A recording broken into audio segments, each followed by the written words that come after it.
Hello friends, എല്ലാവർക്കും നമസ്കാരം. നിങ്ങളേവരും കാത്തിരിക്കുന്ന ഗൗതമിന്റെയും നന്ദിയുടെയും ഇന്നത്തെ വിശേഷത്തിലേക്ക് എല്ലാ കൂട്ടുകാർക്കും സ്വാഗതം. എല്ലാവർക്കും നല്ലൊരു ദിവസം ആശംസിച്ചുകൊണ്ട് തന്നെ നമുക്ക് ഇന്നത്തെ വിശേഷത്തിലേക്ക് കിടക്കാം. അപ്പൊ ഇന്നത്തെ പ്രധാന ഹൈലൈറ്റ് എന്ന് പറയുന്നത് നമ്മുടെ നന്ദിയെ രക്ഷിക്കാൻ വേണ്ടി പഴയ കമ്മീഷണർ ഉണ്ടല്ലോ, പുള്ളിക്കാരൻ വരികയാണ് കേട്ടോ. അപ്പൊ നമ്മുടെ നന്ദ തന്നെയാണ് പുള്ളിക്കാരനെ കോണ്ടാക്ട് ചെയ്യുന്നത്. നന്ദ നിർമ്മൽ വഴി പുള്ളിക്കാരനെ കോണ്ടാക്ട് ചെയ്ത് വിളിച്ചു വരുത്താണ്. ഗൗതമിനെ തളയ്ക്കാൻ ഇതല്ലാതെ വേറൊരു വഴിയും ഇല്ലെന്ന് നന്ദയ്ക്ക് മനസ്സിലായി. അങ്ങനെയാണ് നന്ദ പുള്ളിക്കാരനെ വിളിച്ചു വരുത്തുന്നത്. അപ്പൊ അതാണ് ഇന്നത്തെ പ്രധാന ഹൈലൈറ്റ്. അപ്പൊ അതിന്റെ കൂടെ തന്നെ നമ്മുടെ ഗൗരിമോളോട് സ്നേഹം കാണിക്കുന്നത് അത് കണ്ടിട്ട് സഹിക്കാൻ കഴിയുന്നില്ല പിങ്കിക്ക്. ഗൗരിമോളെ സ്നേഹിക്കുന്നു, അതുപോലെ ആരും അറിയാതെ ലക്ഷ്മി തന്റെ പേരക്കുഞ്ഞിനെ സ്നേഹിക്കുന്നു. ഇതൊക്കെ കണ്ടിട്ട് നിയന്ത്രണം വിട്ട് സമനില തെറ്റി നടക്കുന്ന പിങ്കി. അപ്പം അത് രണ്ടുമാണ് കേട്ടോ ഇന്നത്തെ പ്രധാന ഹൈലൈറ്റ്. അപ്പൊ നമുക്ക് വിശേഷത്തിലേക്ക് തന്നെ കിടക്കാം. അപ്പൊ തുടങ്ങുമ്പോൾ തന്നെ കാണിക്കുന്നത് നമ്മുടെ ഗൗതം പരിചരണം ഒക്കെ ആയിട്ട് ഇങ്ങനെ ഇരിക്കുകയാണ്. ഗൗരിമോളുടെ ആ ഒരു പനിയും അതൊക്കെ ഇങ്ങനെ കുറഞ്ഞു. അപ്പോഴത്തേക്കും ബെഡ് റോസ്റ്റ് ഒക്കെ ആയിട്ട് പിങ്കി എത്തുകയും ബെഡ് റോസ്റ്റ് ഇങ്ങനെ വാരി കൊടുക്കുകയാണ് കുഞ്ഞിന്. അപ്പൊ ഇത് കണ്ടോണ്ട് നന്ദുമോൻ നോക്കിയിരിക്കുന്നുണ്ട്. അപ്പൊ നന്ദുമോന് ഇപ്പൊ കഴിക്കണില്ലേ എന്ന് ഗൗരിമോള് ചോദിച്ചു. അപ്പൊ നന്ദുമോൻ പറഞ്ഞു, അത് പിന്നെ ഞാന് ഇപ്പൊ പെട്ടെന്ന് ഗൗതം പറയണം, അവൻ പിന്നെ കഴിച്ചോളും, മോളിപ്പൊ കഴിക്കും, മോക്കല്ലേ പനി, അവൻ പിന്നെ കഴിച്ചോളും. അപ്പൊ പിങ്കിക്ക് ഇത് കണ്ടു കഴിഞ്ഞപ്പോഴത്തേക്കും ദേഷ്യം വന്നിട്ടോ. തന്റെ മകനെ ശ്രദ്ധിക്കാതെ ഗൗരിമോളെ ശ്രദ്ധിക്കുന്നത് കണ്ടാല് ദേഷ്യം വരും സ്വാഭാവികമായിട്ടും പിങ്കിക്ക്. അങ്ങനെ പിങ്കിക്ക് ദേഷ്യം വന്നിട്ട് പിങ്കി എന്ത് ചെയ്തു, പിങ്കി മോനിങ് ബാ, ഞാൻ മോന് ബെഡ് റോസ്റ്റ് ഉണ്ടാക്കി തരാമെന്നും പറഞ്ഞ് നേരെ കിച്ചണിൽ കൊണ്ടുപോയി ആ കുട്ടിക്ക് ബെഡ് റോസ്റ്റ് ഒക്കെ ഉണ്ടാക്കി കൊടുക്കുകയാണ്. എന്നിട്ട് മനസ്സിലിങ്ങനെ പറയും, ഇതിങ്ങനെ പോയാൽ ശരിയാവില്ല, എൻ്റെ മോന് കിട്ടേണ്ട സ്ഥാനമാണ് അവള് പിടിച്ചെടുക്കുന്നത്, അതുകൊണ്ട് ഇങ്ങനെ പോയാൽ ശരിയാവില്ല എന്ന് പിങ്കി തന്നെ ഇങ്ങനെ മനസ്സിലിങ്ങനെ വിചാരിക്കുന്നുണ്ട്. അപ്പൊ പിങ്കി ഇങ്ങനെ സങ്കടപ്പെട്ട് നിൽക്കുന്നത് കണ്ടിട്ട് നന്ദുമോൻ ചോദിക്കല്ല, അമ്മയ്ക്ക് എന്താ പറ്റിയത്, അമ്മയ്ക്കൊരു മൂഡില്ലല്ലോ. അതിന്റെ മോനെ ഒന്നുമില്ല.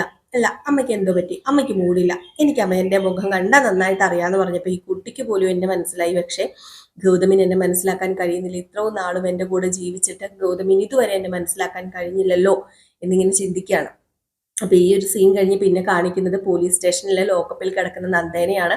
അങ്ങനെ നന്ദയോട് അവിടെ നിന്ന് കുറച്ച് വനിതാ പോലീസുകാർ വന്നിട്ട് ഈ ഭക്ഷണം കഴിക്കുന്നു പറഞ്ഞ് ഭക്ഷണം കൊടുക്കുക. അപ്പൊ പറഞ്ഞ് എനിക്കൊന്നും വേണ്ട, ഒരു തുള്ളി വെള്ളം ഞാൻ ഇറക്കില്ല, കാരണം എനിക്ക് എൻ്റെ മോളെയാ കാണേണ്ടത്, എനിക്ക് എൻ്റെ മോളെ കാണണം, എൻ്റെ മോളെ കണ്ടതിന് ശേഷമേ ഞാൻ ആഹാരം കഴിക്കത്തുള്ളൂ എന്ന് പറയുമ്പം, അല്ല നിങ്ങൾ ഇവിടെ കിടന്ന് ചത്തുപോയിട്ടുണ്ടെങ്കിൽ ഞങ്ങൾ ഉത്തരവാദിത്തം പറയേണ്ടി വരില്ലേ?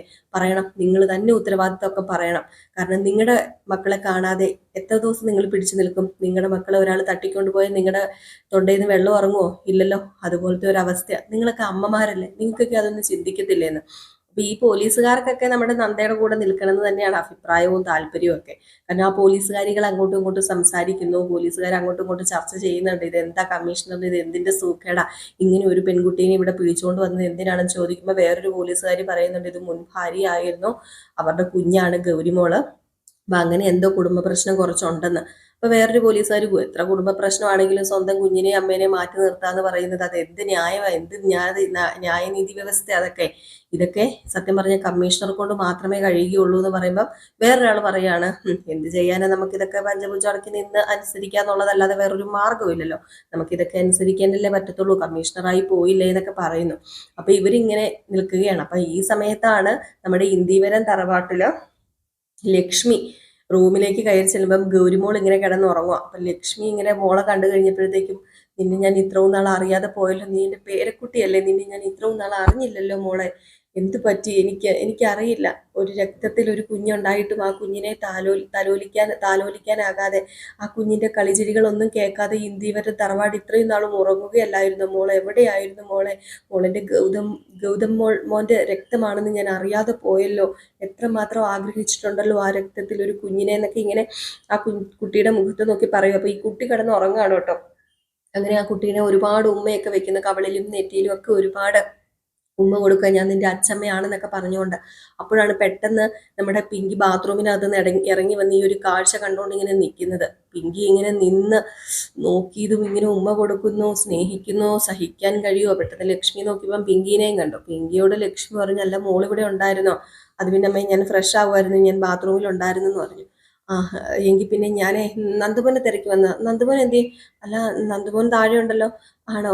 ഞാനേ നന്ദുമോനെ തിരക്കി വന്നായിരുന്നേ, എങ്കിൽ ഞാൻ പോവാണ് എന്ന് പറഞ്ഞ് ലക്ഷ്മി ഒന്നും അറിയാതെ പോവുക. അപ്പോഴത്തേക്കും തന്നെ നമ്മുടെ പിങ്കിക്ക് കാര്യങ്ങളൊക്കെ പിടികിട്ടി. ലക്ഷ്മിയും കൈവിട്ട് പോയി. തൻ്റെ കൊച്ചുമോളെ കണ്ടു കഴിഞ്ഞപ്പോഴത്തേക്കും ലക്ഷ്മിയുടെ തനി സ്വഭാവം മാറി. ഇവർക്കൊക്കെ ഓന്നിൻ്റെ സ്വഭാവമാണെന്ന് നമ്മുടെ പിങ്കി അറിയാൻ വൈകിപ്പോയെന്ന് തോന്നുന്നു. പിങ്കി കാണിച്ചതിനാണ് പിങ്കി ഇപ്പം അനുഭവിച്ചുകൊണ്ടിരിക്കുന്നത്. ഒരാളുടെ പാത്രത്തിൽ കൈയിട്ട് വാരി കഴിഞ്ഞാൽ ഒരിക്കലും ഗതി പിടിക്കില്ല. മറ്റൊരാളുടെ പാത്രത്തിൽ കൈയിട്ട് വാരരുത്. അങ്ങനെ വാരണം എന്നുണ്ടെങ്കിൽ അവർ സമ്മതിക്കണം. സമ്മതിക്കാതെ കൈവിട്ട് വാരി കഴിഞ്ഞു കഴിഞ്ഞാൽ ഇതൊക്കെയാണ് ഉണ്ടാകാൻ പോകുന്ന അവസ്ഥ എന്ന് പറയുന്നത്. എത്ര നാൾ മുന്നോട്ടേക്ക് പോകും പിങ്കി അഭിനയിച്ച് തന്നെയല്ലേ ജീവിക്കുന്നത്. എന്തായാലും പിങ്കിക്ക് നല്ലൊരു തിരിച്ചടിയാണ് കിട്ടുന്നത്. എല്ലാവരും അവിഹിത കഥ എന്ന് പറയുന്നുണ്ടെങ്കിലും ഇതിനും ചില അർത്ഥങ്ങളുണ്ട് കേട്ടോ. കാരണം ഇത് കാണുന്നവർക്കും മനസ്സിലാകണം, ഒരിക്കലും ഒരു നിലനിൽപ്പ് ഉണ്ടാവില്ല. തൻ്റേത് എന്ന് പറഞ്ഞ് വേറൊരാളുടെ സാധനം തൻ്റേതെന്ന് പറഞ്ഞ് എത്ര നാൾ കൊണ്ട് നടക്കാൻ കഴിയും? അതിനൊക്കെ ഒരു പരിധിയുണ്ട്. അത് തന്നെയാണ് നമ്മൾ ഈ കഥയിൽ കാണുകയും ചെയ്യുന്നത്. ഏതായാലും ഈ സീൻ കഴിഞ്ഞിട്ട് നമ്മുടെ പിങ്കി അറിയാതെ മാറിപ്പോയി ഇങ്ങനെ ഭയങ്കരമായിട്ട് കരഞ്ഞോണ്ടൊക്കെ ഇരിക്കുകയാണ്. അപ്പോഴത്തേക്കും മോഹിനി വന്നിട്ട് മോള് കരഞ്ഞിട്ട് ഒരു കാര്യമില്ല, മോള് ചെയ്യേണ്ട കാര്യങ്ങൾ ചെയ്യണം, ഇനി ആ പെണ്ണിനെ ഇവിടെ നിന്ന് അടിച്ച് വെളിയിലാക്കണം, അതാ വേണ്ടത്. നന്ദുമോന്റെ സ്ഥാനം ഇവിടെ എല്ലാവരും ഗൗരി മോൾക്ക് കൊടുത്തു കഴിഞ്ഞു എന്ന് പറഞ്ഞപ്പം പിങ്കി പറഞ്ഞില്ല, ഞാൻ സഹിക്കില്ല, ഒരിക്കലും ഞാൻ സഹിക്കില്ല, എനിക്ക് പറ്റില്ല അതിനെന്ന് പറയുമ്പം മോളിപ്പം ഇങ്ങനെ പറഞ്ഞിട്ട് കാര്യമൊന്നുമില്ല. മോള് ഇങ്ങനെ പറഞ്ഞുകൊണ്ട് ഗൗരിക്ക് കൊടുക്കാത്ത സ്ഥാനം, ഗൗരിക്ക് കൊടുക്കുന്ന സ്ഥാനം ഇനി ഒരിക്കലും നന്ദുമോന് കൊടുക്കാൻ പോകുന്നില്ല എന്ന് പറഞ്ഞപ്പം എൻ്റെ നന്ദുമോന് മാത്രമായിരിക്കണം ഇവിടെ എല്ലാവരുടെയും സ്നേഹിക്കുന്ന ഇവിടുത്തെ പേരക്കുട്ടി. അവരല്ലായിരുന്നോ എല്ലാവരെയും ഒരു കാലത്ത് ഈ ഇന്ദിവരം തറവാട്ട് മരവിച്ചു പോയപ്പോൾ ജീവൻ വെപ്പിച്ചത് അവനല്ലായിരുന്നോ? അതൊന്നും പറഞ്ഞിട്ട് കാര്യമില്ല മോളെ. ഇപ്പം ഈ ഇന്ദിവരം തറവാട്ടിലെ രക്തത്തിലൊരു കുഞ്ഞിനെ കൊണ്ടുവന്നിരിക്കുകയാണ്. അപ്പൊ പിന്നെ ഏതായാലും ഉപ്പോളം വരില്ലല്ലോ ഉപ്പിലിട്ടത് എന്നുള്ള രീതിയിൽ ഇങ്ങനെ സംസാരിച്ചിട്ട് പറഞ്ഞു, ഈ ചായ കൊണ്ടുപോയി നീ അരുന്ധതി ഇടത്തേക്ക് കൊടുത്തിട്ട് അരുന്ധതി ഇടത്തിയോടെ കാര്യങ്ങളൊക്കെ നീ സംസാരിക്കുക. അതുമാത്രമല്ല, അരുന്ധതി ഇടത്തി ലക്ഷ്മിയോട് പറഞ്ഞു കഴിഞ്ഞിട്ടുണ്ടെങ്കിൽ എന്തും ലക്ഷ്മി അനുസരിക്കും. ലക്ഷ്മി ഇടത്തി അനുസരിച്ചു. അതുകൊണ്ട് നീ ആദ്യം അരുന്ധതിയോട് സംസാരിക്കാൻ പറഞ്ഞു. അങ്ങനെ ഈ കോഫിയൊക്കെ ആയിട്ട് അരുന്ധതിയുടെ അടുത്ത് അപ്പോഴത്തേക്ക് നമ്മുടെ പിങ്കി പറഞ്ഞു, വേണ്ട, അമ്മായി തന്നെ ഒന്ന് പോയി സംസാരിക്കാൻ പറഞ്ഞിട്ട് അമ്മായിയമ്മ ചെറിയമ്മ പോയിന്ന്, ചെറിയമ്മ ഇളയമ്മ അങ്ങനെ കണ്ടല്ലേ വിളിക്കുന്നത്, പോയിന്ന് സംസാരിക്കാൻ മോഹിനിയോട് പറയാണ്. അപ്പൊ മോഹിനിയാണ് ഈ ചായയും കൊണ്ട് നേരെ നമ്മുടെ അരുന്ധതിയുടെ അടുത്തേക്ക് പോകുന്നത്. അപ്പൊ അരുന്ധതി അവിടെ ഇല്ല. അവിടെ ഒരു പേപ്പറും ഒരു പേനയും ഇരിപ്പുണ്ട്. അതിനകത്ത് അരുന്ധതി എന്തോ ലെറ്റർ എഴുതി വെച്ചേക്കുക. ഏതായാലും ഈ ലെറ്റർ എടുത്തുകൊണ്ട് നേരെ ചെല്ലുകയാണ് ലക്ഷ്മിയുടെയും മഹേശ്വരന്റെയും അടുത്തേക്ക് മോഹിനി. ആ ലെറ്റർ ഇങ്ങനെ വായിക്കുകയാണ്. ലെറ്റർ വായിച്ചു കഴിഞ്ഞപ്പോൾ അതിൽ എഴുതിയിരിക്കുന്നത്, ഞാൻ പ്രിയയുടെ അടുത്ത് പോവുകയാണ്, ആരും ഇപ്പൊ എന്നെ തൽക്കാലം അന്വേഷിച്ച് വരരുത്.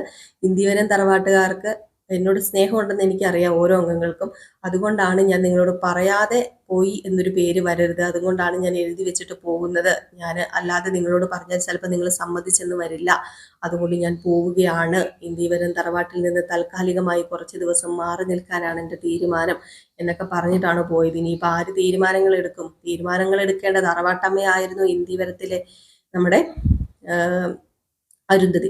ഏതായാലും അരുന്ധതി പോയതിന് വല്ലാത്തൊരു സങ്കടമാണ് ലക്ഷ്മിക്കും മഹേശ്വരനും ഒക്കെ. അപ്പൊ വല്ലാത്തൊരവസ്ഥയിലാണ് അവരുള്ളത്. അപ്പൊ ഇനിയിപ്പൊ ഇന്ദിവരം തറവാട്ടിൽ തീരുമാനം എടുക്കുവാൻ അടുത്തൊരു ആളെന്ന് പറയുന്നത് പിങ്കിയാണ്. പിങ്കിക്കാണല്ലോ ആ അധികാരം കൊടുത്തിരിക്കുന്നത് അരുന്ധതി. അപ്പൊ അതുകൊണ്ട് ഇനി എന്തായി തീരുന്നറിയില്ല. ഈ സമയത്താണ് പോലീസ് സ്റ്റേഷനിൽ പഴയ കമ്മീഷണർ വരികയും പുള്ളിക്കാരൻ ഇപ്പം വേറെ വലിയൊരു മേലുദ്യോഗസ്ഥനായി. അപ്പൊ പുള്ളിക്കാരൻ വന്നു കഴിഞ്ഞ് പുള്ളിക്കാരൻ അവിടെ എല്ലാവരോടും ആവശ്യപ്പെടുകയാണ്, ഗൗതം പിടിച്ചു വെച്ചിരിക്കുന്ന നന്ദയെ കോടതിയിൽ ഹാജരാക്കിയോന്ന്. അപ്പൊ 24 മണിക്കൂറിനുള്ളിൽ കോടതിയിൽ ഒരു പ്രതിയെ കൊണ്ടുവന്നാൽ ഹാജരാക്കണമെന്ന് നിങ്ങൾക്ക് അറിയത്തില്ലേ എന്ന് ചോദിച്ചപ്പം അത് പിന്നെ കമ്മീഷണർ സാർ വന്നിട്ട് ഹാജരാക്കാന്ന് ഓർത്തായിരുന്നു എന്ന് പറഞ്ഞപ്പോഴത്തേക്കും ഇതൊക്കെ നീതിന്യായ വ്യവസ്ഥയെ ചൂഷണം ചെയ്യുമല്ലേ നിങ്ങളെ? ആര് പറഞ്ഞു? എന്ത് കമ്മീഷണർ പറഞ്ഞാലും ന്യായത്തിൻ്റെതായ രീതിയിൽ നടക്കണം. നന്ദയെ എനിക്ക് കാണണം. അത് പിന്നെ സാർ ഞാൻ കൂട്ടിക്കൊണ്ട് വരാമെന്ന് പറഞ്ഞപ്പോഴത്തേക്കും ആ പോലീസിനോട് SI എങ്ങണ്ടായിരുന്നു, SIയോട് പറയാണ്, വേണ്ട, കൂട്ടിക്കൊണ്ട് വരണ്ട, ഇപ്പൊ ഏതവസ്ഥയിലാണോ നന്ദയുള്ളത് ആ അവസ്ഥയിലാണ് എനിക്ക് നന്ദയെ കാണേണ്ടത് എന്ന് പറയുന്നു. അങ്ങനെ നന്ദയെ ചെന്ന് കാണുന്നു. നന്ദ ഈ പോലീസുകാരനെ കണ്ട ഉടനെ തന്നെ, പഴയ കമ്മീഷണറെ കണ്ട ഉടനെ തന്നെ നമ്മുടെ നന്ദ കരയുകയാണ്. അങ്ങനെ പഴയ നന്ദയൊക്കെ ഇങ്ങനെ ഒന്ന് ഓർത്തെടുക്കുന്നുണ്ട് പുള്ളിക്കാരനെ അറിയാലോ, പഴയ നന്ദയെ, ആ ചുറുചുറുക്കോട് കൂടി ഓടി നടന്ന ആ ഒരു നന്ദയെ ഓർത്തെടുക്കുന്നുണ്ട്. എന്നിട്ട് നന്ദ, നിനക്ക് എന്തു പറ്റിയെന്ന് ചോദിക്കുമ്പോൾ കാര്യങ്ങളൊക്കെ നമ്മുടെ നന്ദ പറയുകയാണ്, ഇങ്ങനെയാണ് സംഭവങ്ങളൊക്കെ, എനിക്ക് എൻ്റെ കുഞ്ഞിനെ വേണം സാറല്ലാതെ വേറെ ആരും എനിക്കിനി എൻ്റെ മുമ്പിലില്ല. അതാണ് ഞാൻ നിർമ്മലിനെ സാറിൻ്റെ അടുത്തേക്ക് പറഞ്ഞു വിട്ടത്. ഈ ഗൗതം കീഴടങ്ങണമെങ്കിൽ സാറിൻ്റെ മുമ്പിൽ മാത്രമേ കീഴടങ്ങുകയുള്ളൂ. അതുകൊണ്ട് പ്ലീസ് സാർ, എനിക്ക് എൻ്റെ കുഞ്ഞിനെ എനിക്ക് വേണം. ഒരു അമ്മയും ഒരു കുഞ്ഞും എന്ന ആ ഒരു ഇതിലല്ല ഗൗതം ഇപ്പം എന്നോടും എൻ്റെ മോളോടും പെരുമാറുന്നത് എന്ന് പറഞ്ഞപ്പോൾ കമ്മീഷണർ സാർ ഒരു ഒറ്റ ചോദ്യം ചോദിക്കുകയാണ്. നന്ദ, ഇതിനെല്ലാം കാരണം നന്ദ തന്നെയാണ്. ഒരച്ഛൻ്റെ അവകാശമല്ലേ നന്ദ ഇത്രയും നാളും മറച്ചു വെച്ചത്? അത് തെറ്റല്ലാതാവില്ലല്ലോ എന്ന് പറയുന്നുണ്ട്. ഏതായാലും നന്ദയും പറഞ്ഞ് മനസ്സിലാക്കിക്കുന്നുണ്ട്. ഈ സമയത്ത് ഗൗതം വരികയാണ്. അപ്പം ഗൗതം വരുമ്പോഴത്തേക്കും ചോദിക്കുന്നുണ്ട്, ഗൗതമിനോട് ചോദിക്കുകയാണ്, നിങ്ങൾ എന്താണ് ഈ കാണിക്കുന്നത്? ഒരു കമ്മീഷണർ ആണെന്നും പറഞ്ഞ് വെറുതെ ഒരു പെണ്ണിനെ ഇങ്ങനെ ലോക്കപ്പിലിട്ട് അടയ്ക്കാൻ എന്താ നിങ്ങൾക്ക് ഇതിനെക്കുറിച്ച് പറയാനുള്ളത്? ഇത് വല്ല ന്യായവുമാണോ? ഇതൊക്കെ മേളിൽ അറിഞ്ഞു കഴിഞ്ഞിട്ടുണ്ട് നിങ്ങളെ തൊപ്പി തെറിക്കുന്നു പറഞ്ഞപ്പോൾ എൻ്റെ തൊപ്പി തെറിച്ചാലും കുഴപ്പമില്ല, പക്ഷെ ഇവള് ചെയ്തത് തെറ്റല്ലെന്ന് സാറ് പറയരുത്. എൻ്റെ മോൾ എൻ്റെ കൂടെ വളരണമെന്ന ആ അവകാശമല്ലേ ഇവളില്ലാതാക്കിയത്? ഇവളുടെ അച്ഛനെ, എൻ്റെ മോളുടെ അച്ഛനെ അല്ലേ ഇവള് മാറ്റി നിർത്തിയത്? എൻ്റെ മോൾക്ക് കിട്ടേണ്ട അവകാശങ്ങളല്ലേ, എനിക്ക് കിട്ടേണ്ട അധികാരങ്ങളും അവകാശങ്ങളും അല്ലേ ഇവള് മാറ്റി നിർത്തിയത്? ഇതൊക്കെ തെറ്റല്ലാതെ ഇതൊക്കെ ശരിയാകണത് എങ്ങനെയാണ് സാർ എന്ന് ചോദിക്കുന്നു. ഈ ചോദ്യത്തിന് മുന്നിലും പഴയ കമ്മീഷണർ ഇച്ചിരി പതറി പോകുന്നുണ്ടെങ്കിലും നിങ്ങൾ ചെയ്തത് തെറ്റ് തന്നെയാണ് എന്ന് പറയുകയാണ്. ഏതായാലും നമ്മുടെ നന്ദ പറയുന്നുണ്ട്, ഞാനും എൻ്റെ കുട്ടിയും ആർക്കും ശല്യമാകാതെ ശാന്തിപുരത്തേക്ക് പോയപ്പോൾ എന്തിനാണ് ഇങ്ങേര് തടഞ്ഞതെന്ന് ചോദിക്കുമ്പോൾ സമ്മതിക്കില്ല ഞാൻ. എൻ്റെ കുഞ്ഞിനെ കൊണ്ടുപോകാൻ നന്ദയ്ക്ക് എന്ത് അവകാശമാണുള്ളത് എന്ന് ഒരു ചോദ്യം കൂടെ ചോദിക്കുന്ന ആ ഒരു ഭാഗമൊക്കെ കാണിച്ചിട്ടാണ് ഇന്നത്തെ വിശേഷം അവസാനിക്കുന്നത്. അപ്പം നമുക്ക് കാത്തിരുന്ന് തന്നെ കാണാം. ഉച്ചയ്ക്ക് നാളത്തെ പ്രേമവിശേഷവുമായിട്ട് കാണാം. അപ്പം നിങ്ങൾക്ക് ഇഷ്ടപ്പെടുകയാണെങ്കിൽ ഒരു ലൈക്ക് അടിച്ചിട്ട് പോകാൻ മറക്കരുത്. Tata, bye bye.